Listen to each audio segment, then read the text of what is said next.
Hello, everyone, and welcome back to English Pod. My name is Marco. And my name is Catherine, and today we have an advanced media level lesson, so that's the very highest of our levels. Right, and we're going to be talking about a very popular tradition in North America, a Thanksgiving dinner.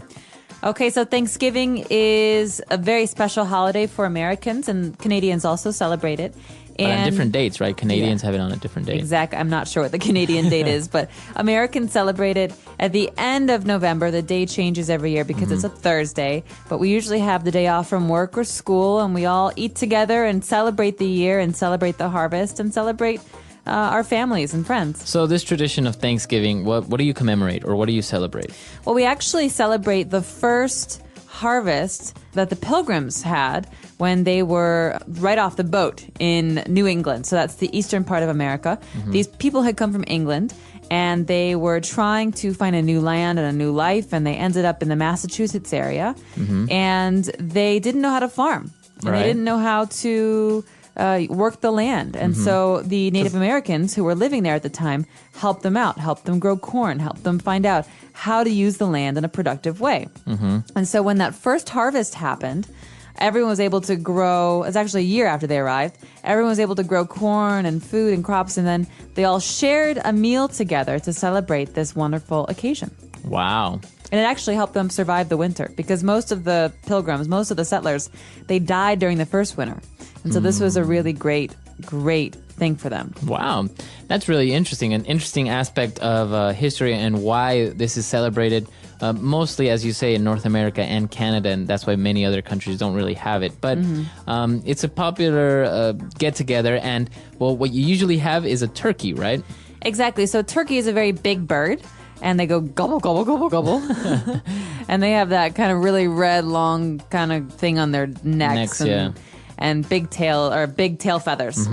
And they're delicious. But the funny thing is about turkey that there's a chemical in it that makes you very sleepy. Well, not a chemical. There's a protein in it that makes you very sleepy. Oh, really? I didn't know that. So the joke is that after you eat dinner on Thanksgiving, everyone falls asleep on the sofa. Well, Thanksgiving meals in the United States are very, very big. They're very elaborate, right? You not only have turkey, but you have pumpkin pie, and you have mashed potatoes and gravy, and just like a table full of food. Exactly. And it's a way to celebrate, well, to give thanks for all the things that you have. And so we like to cook a lot of food to celebrate that. And they're all fall foods. So squash, pumpkin, potatoes, things like that. All right. So we have a dialogue here.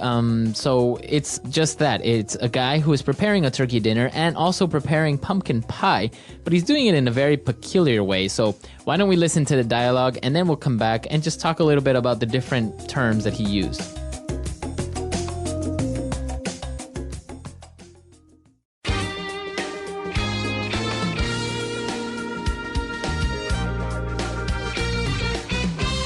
Hello, everyone, and welcome back to our show.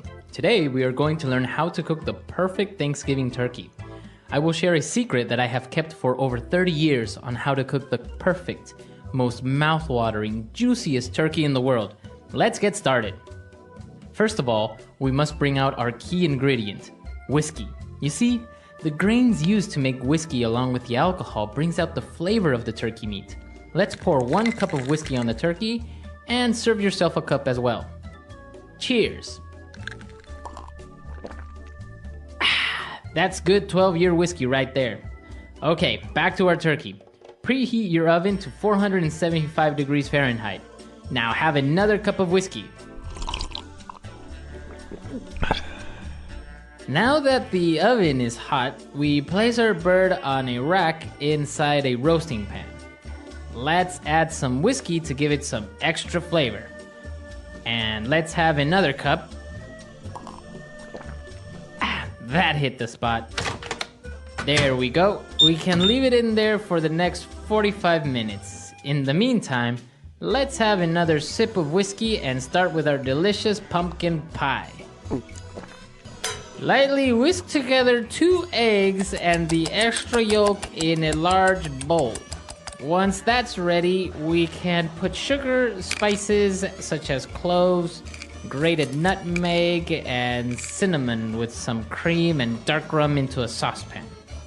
Slowly bring up to simmering point, stirring occasionally. Now, you may notice that we are using some dark rum in this pie. This is because the richness of the pumpkin is beautifully enhanced by the dark rum. So to celebrate this great occasion, pour yourself a glass. Cheers! Now that we have finished with the filling, let's bake the pie for 45 to 50 minutes until the filling has puffed up around the edges and the center is almost set. All done. A cup of rum to celebrate the completion of this great Thanksgiving dinner. After waiting for an hour and having a couple of drinks, it's time to check on our turkey. Take the turkey out of the oven. Pick the turkey off of the ground. Don't worry, it will add flavor to this recipe. Now also remove the pie from the oven and serve while still hot. Cheers and happy Thanksgiving!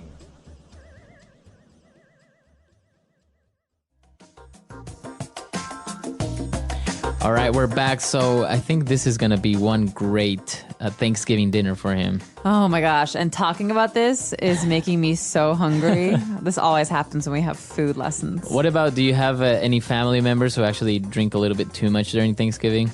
Yes, and I won't say who. All right. So as he was preparing the Thanksgiving dinner, he mentioned a couple of things. For example, a mouth-watering turkey. Mouth-watering. So this is a way to say appetizing. You know when you see something delicious on TV and yeah, your mouth starts to water. You're salivating. That means that your brain is telling you that you want to eat it. Right. And so your mouth starts to water. So we say that something that's very appetizing, something that looks like it will taste very, very good, it's mouth-watering. Mouth-watering.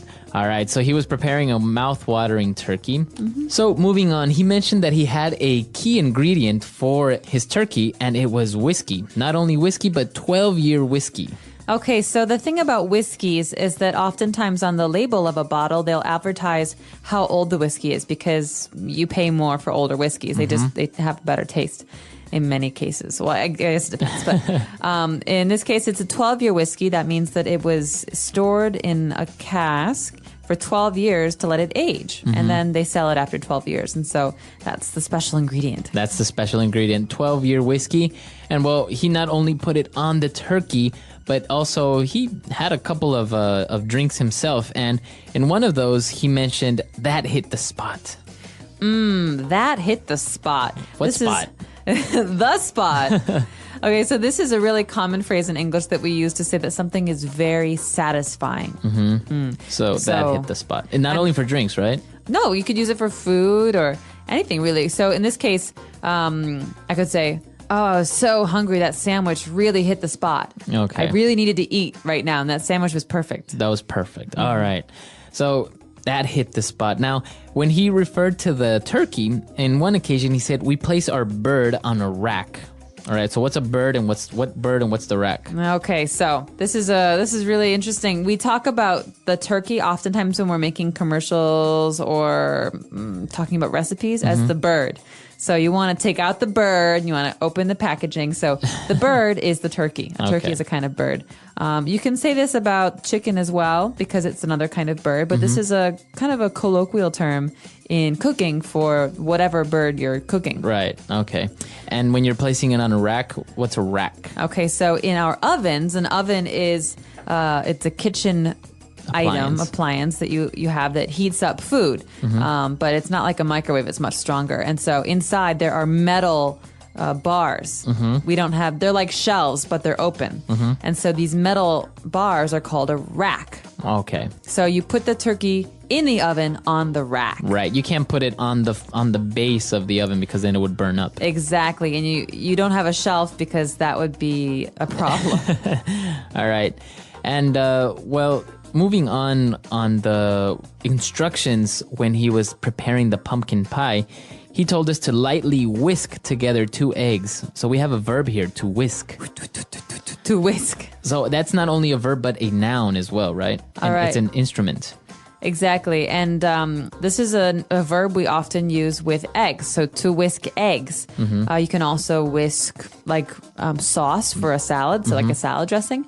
But it's a way that we stir something. And so oftentimes we have an instrument called a whisk that that's not like a fork. It actually looks kind of funny. It's got bars on it. Like wire that kind of make a circle. Exactly, and they are very thin wires, and you usually stir very, very, very quickly. Especially if you have eggs, this will break up the egg, and Right. it becomes kind of like foamy. Foamy, yeah. To make like an omelet, for example. Exactly. So to whisk is a kind of it's a way to stir. Okay. And then he mentioned some ingredients such as sugar, spices, and grated nutmeg. So what is this verb, grated nutmeg? Or an adjective, grated? Exactly. So this adjective grated means that, it's a kind of way to cut up something. And so you often hear the term grated cheese. That means not a big chunk of cheese, but we push it against a board to get little pieces of it to fall off. And that's called grated cheese. And so in this case, we have grated nutmeg. That means that it's been kind of, the nutmeg comes in Very small pods. pieces. Yeah, pieces, and we're breaking it down. All right. Very good. And he also mentioned something about bringing the sauce to a simmering point. What is that simmering point? Okay, simmering point is a time when you're cooking where the liquid goes from being calm to being very agitated and moving. But it's not boiling, right? No, boiling means you have big bubbles. Right. Like boiling water. But simmering is where it's kind of little bubble. There's a little bit of action on the surface of the Okay. liquid, but it's not boiling. It's in the middle between flat and calm and agitated and boiling. Boiling. Okay, so that's the simmering point. Very good. And that's pretty much all of the interesting phrases in the dialogue. There are a lot more, but we don't really have time to cover that huge amount of rich vocabulary. So why don't we listen to this dialogue one last time?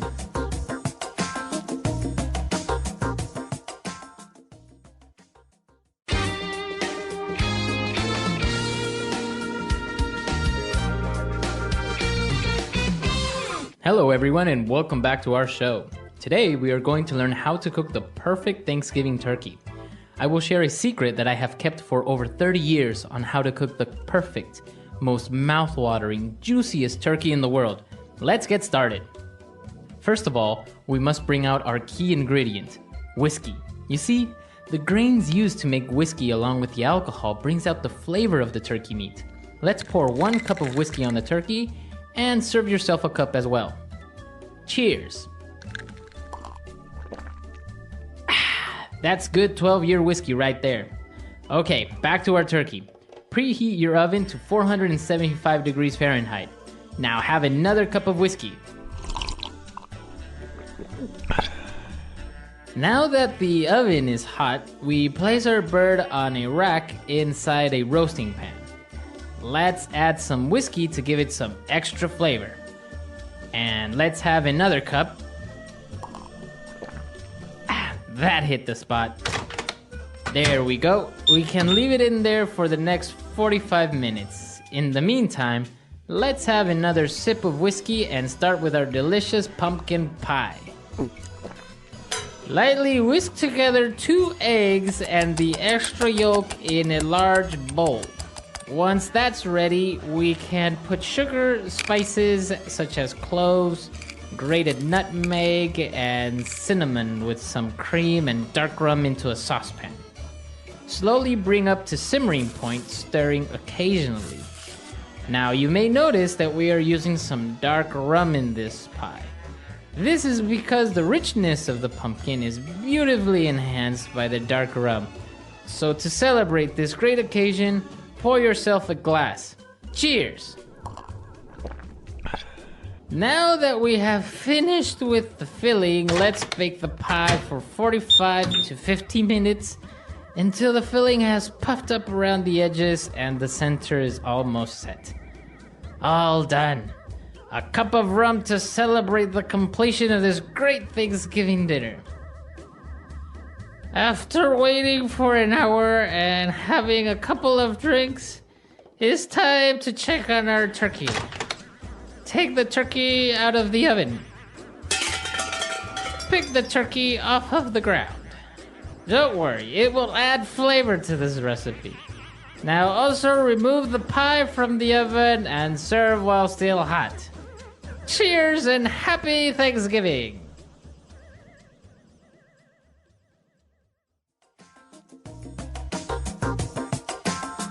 All right, we're back. So Thanksgiving dinner, really popular. Catherine, have you ever cooked or are you into the whole Thanksgiving feast? I'm very into it. It's my favorite holiday in America, mostly because everyone gets to celebrate it. It's not religious, so you don't have to worry about other people not celebrating it or Right. not knowing what to do.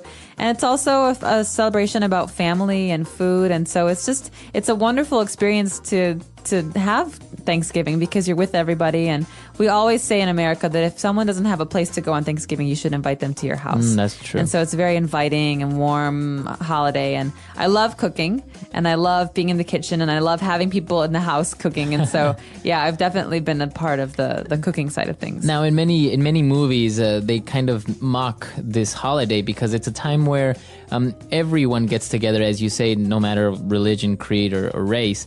And that also causes for a lot of family members to get together and argue and have discussions about politics or talk about family problems and stuff like that. So what do you think of that?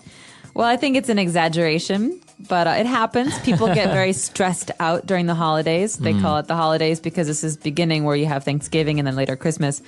Right. But I personally don't have experience with that really on Thanksgiving because it's such a happy holiday for us.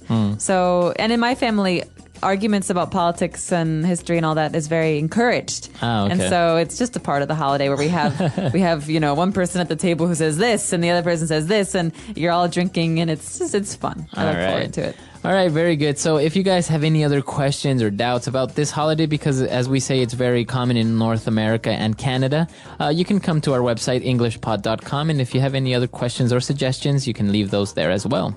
We look forward to hearing what you have to say and happy Thanksgiving. Happy Thanksgiving. Bye, everyone. Bye.